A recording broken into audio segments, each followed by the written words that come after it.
Hello friends, இன்றைக்கி வீடியோவில் நம்ம த்ரெட்டே யூஸ் பண்ணாமல் த்ரெட் பைப்பிங் மாதிரி ஒரு நீட்டான ஃபினிஷிங்கில் பைப்பிங் எப்படி கொடுக்கறதுன்னு பார்க்க போகிறோம். த்ரெட் பைப்பிங் மாதிரி நல்லா தின்னாக பார்க்குறதுக்கு நல்லா நீட்டாக பர்ஃபெக்டாக எப்படி ஸ்டிச் பண்ணுறதுன்னு வாங்க இந்த வீடியோவில் பார்க்கலாம். பைப்பிங் கொடுக்க வேண்டிய கிளாத்தில் 1.25 இன்ச்சுக்கு கிராஸில் கிளாத்தை கட் பண்ணி எடுத்துக்க போகிறோம். பைப்பிங் தைக்கிறதுக்கு கழுத்தில் 1/4 இன்ச் நான் தையலுக்கு விட்டுருக்கேன். அதனால் 1.25 இன்ச்சில் கிராஸ் பீஸ் எடுத்திருக்கேன். இதே நீங்கள் 1/4 இன்ச்சுக்கு கூட எடுத்திருந்தீங்க அப்படின்னா 1.5 இன்ச் வரைக்கும் இந்த கிளாத் எடுத்துக்கலாம். இல்லை 1/2 இன்ச் வரைக்கும் நீங்கள் தையலுக்கு விட்டுருக்கீங்க அப்படின்னா 2 இன்ச் வரைக்கும் இந்த கிராஸ் பீஸோட வித்து எடுத்துக்கணும். இந்த மாதிரி 2 கிராஸ் பீஸை எல் ஷேப்பில் வச்சுக்கணும். வீடியோவில் காட்டியிருக்க மாதிரி எல் ஷேப்பில் வச்சுட்டு மேல் பக்கம் அந்த 2 பீஸ் ஜாயிண்ட் ஆகிற இடத்துல ஸ்டார்ட் பண்ணி கீழ்ப்பக்கம் அந்த 2 பீஸ் ஜாயிண்ட் ஆகிற இடம் வரைக்கும் தையல் போடணும்.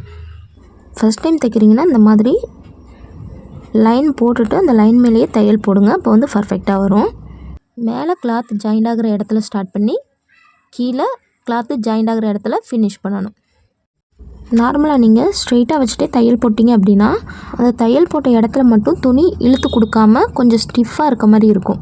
அதனால் இந்த மெத்தடில் நீங்கள் கிராஸ் பீஸ் தைக்கிறப்போ எல்லா இடத்துலையும் எந்த அளவுக்கு துணி இழுத்து கொடுக்குதோ அதே மாதிரியே நம்ம தையல் போட்ட இடத்துலையும் துணி இழுத்து கொடுக்கும். எல்லா கிளாத்தையும் ஜாயின் பண்ணிவிட்டு 1/4 இன்ச் மட்டும் கிளாத்து விட்டுட்டு எக்ஸ்ட்ரா இருக்க கிளாத்தில் அந்த மாதிரி கட் பண்ணி விட்டுக்கலாம். பாருங்கள், நல்லா நீட்டாக நல்ல லென்த்தான கிராஸ் பீஸ் ரெடி ஆயிடுச்சு. இப்போ இதை ப்ளவுஸில் வச்சு எப்படி ஸ்டிச் பண்ணுறதுன்னு பார்க்கலாம். ப்ளவுஸோட நல்ல பக்கம் மேல் பக்கம் இருக்க மாதிரி வச்சுட்டு கிராஸ் பீஸோட ராங் சைடு உள்ளே போகிற மாதிரி இந்த மாதிரி கிளாத்தை 2ஆக ஃபோல்டு பண்ணி எடுத்துக்கணும்.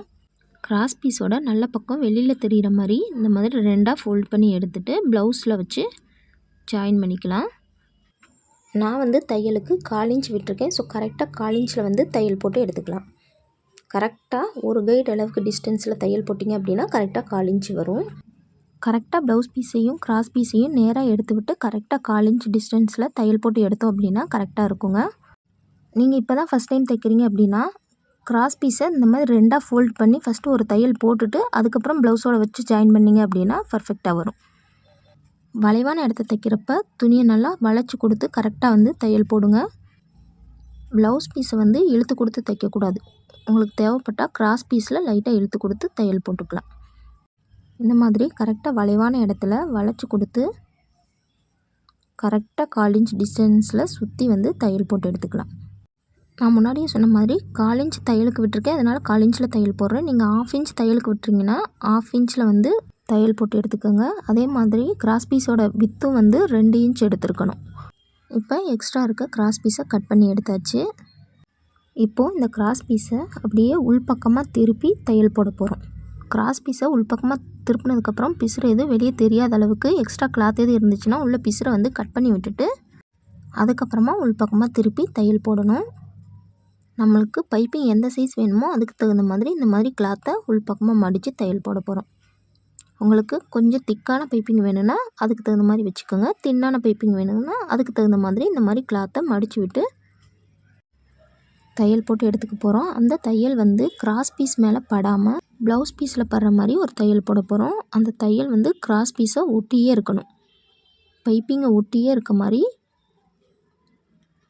ப்ளவுஸ் மேலே ஒரு டாப் ஸ்டிச் போட்டுக்க போகிறோம். ஸ்டார்டிங்கில் பைப்பிங்கோட அளவு எவ்வளோ இருக்கோ அதே மாதிரியே ஃபினிஷ் பண்ணுற வரைக்குமே ஒரே அளவாக இருக்க மாதிரி கரெக்டாக கிளாத்தை உள்பக்கமாக திருப்பி விட்டு தையல் போடணும். கரெக்டாக அந்த தையல் பைப்பிங்கை ஒட்டியே இருக்க மாதிரி பார்த்து தையல் போடுங்க. ஃபஸ்ட் டைம் தைக்கிறீங்கன்னா ஸ்லோவாகவே தைங்க. போக போக ப்ராக்டிஸ் ஆக உங்களுக்கு ஸ்பீடு வந்துடும். கரெக்டாக வளைவான இடத்துல தையல் போடுறப்ப துணியை கரெக்டாக வளைச்சி கொடுத்து தையல் போட்டு எடுத்துக்கோங்க.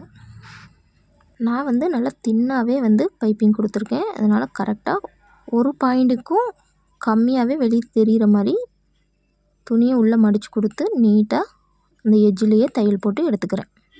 இதே மாதிரியே சுற்றி ஃபுல்லாக தையல் போட்டு எடுத்தாச்சு. இப்போ பாருங்கள் எந்த அளவுக்கு நல்லா தின்னாக த்ரெட் பைப்பிங் மாதிரி நீட் ஃபினிஷிங்கில் நம்மளோட பைப்பிங் இருக்குன்னு. உங்களுக்கு இன்னும் நல்லா திக்கான பைப்பிங் வேணும்னா அதுக்கு தகுந்த மாதிரியும் பைப்பிங் கொடுத்துக்கலாம். இந்த மெத்தடில் பாருங்கள் எந்த அளவுக்கு நீட்டாக இருக்குன்னு. இப்போது இதிலையே ஒரு 1/4 இன்ச் டிஸ்டன்ஸில் இன்னொரு தையல் போட்டு எடுத்துக்க போகிறோம். அப்போ தான் வந்து உள்பக்கமாக இருக்கிற பைப்பிங் கிளாத் வந்து வெளியே வராமல் இருக்கும். அதனால் வந்து கரெக்டாக 1/4 இன்ச், அதாவது ஒரு கைடு டிஸ்டன்ஸில் ஒரு தையல் போட்டு எடுத்துக்கலாம். இந்த தையலை கரெக்டாக ஒரு கைடு டிஸ்டன்ஸில் நீட்டாக போட்டோம் அப்படின்னா தான் தைச்சதுக்கப்புறம் ப்ளவுஸ் பார்க்க ஃபினிஷிங் நீட்டாக இருக்கும். அதனால் கரெக்டாக 1/4 இன்ச் டிஸ்டன்ஸில் தையல் போட்டு எடுத்துக்கோங்க. சுற்றியுமே நீட்டாக தையல் போட்டு எடுத்துட்டோம்னா அவ்வளோதாங்க, நம்மளோட பைப்பிங் வந்து ஃபினிஷ் ஆயிரும். ரொம்பவே ஈஸியாக பைப்பிங் கொடுக்குற மெத்தடு தாங்க நான் சொல்லி கொடுத்துருக்கேன். மொத்தத்துக்கே 3 தையல் மட்டும்தான் போடுவோம். ரொம்பவே ஈஸியாக தைக்கக்கூடிய பைப்பிங் மெத்தடுங்க அது. தைச்சி முடிச்சுட்டு ஃபினிஷிங் காட்டியிருக்கேன் பாருங்கள், எந்த அளவுக்கு நல்லா நீட்டாக பர்ஃபெக்டாக வந்திருக்குன்னு. த்ரெட் பைப்பிங் அளவுக்கு ரொம்பவே பர்ஃபெக்டாக வந்திருக்கும். கண்டிப்பாக இந்த மெத்தடை நீங்களும் உங்கள் வீட்டில் ட்ரை பண்ணி பாருங்கள். இதுக்கு முன்னாடி வீடியோவில் த்ரெட் பைப்பிங் எப்படி கொடுக்கணும்னு வீடியோ அப்லோட் பண்ணியிருக்கேன். அந்த வீடியோ வேணும்னாலும் நம்மளோட சேனலில் இருக்குது, செக் பண்ணி பாருங்கள். இந்த வீடியோ உங்களுக்கு யூஸ்ஃபுல்லாக இருக்குன்னு நினச்சிங்கன்னா மறக்காமல் இந்த வீடியோக்கு ஒரு லைக் போடுங்க. இதே மாதிரி இன்னும் நிறைய யூஸ்ஃபுல்லான வீடியோஸ் பார்க்கணுன்னு நினச்சிங்கன்னா மறக்காமல் நம்ம சேனலை சப்ஸ்கிரைப் பண்ணி வச்சுக்கோங்க. தேங்க்ஸ் ஃபார் வாட்சிங்.